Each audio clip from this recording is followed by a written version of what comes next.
The train derailment in East Palestine, Ohio, has our country asking a lot of questions about trains. What is carried on them? How long are they? Are communities prepared for the worst? A key question has emerged following this derailment in Ohio. Will any federal laws change as a result? Before any legislation gets a vote, high-profile testimony will take place. The CEO of Norfolk Southern, Alan Shaw, is set to testify in front of the Senate's Environment and Public Works Committee on Thursday.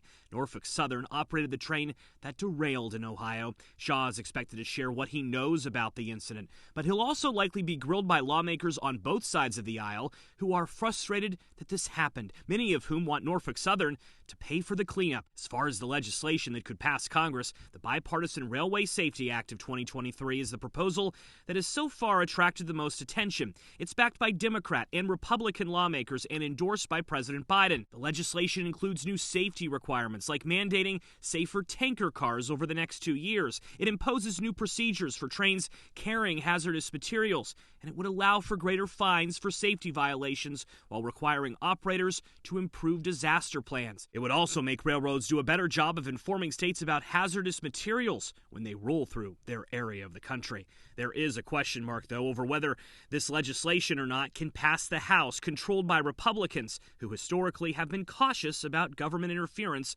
into private business. Other pieces of legislation are also being considered.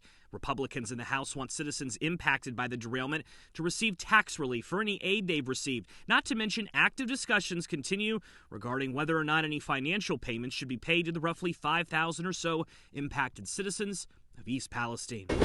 So get ready. The days and weeks ahead will have the nation's lawmakers taking a closer look at trains. While votes and testimony are expected soon, real change is far from guaranteed.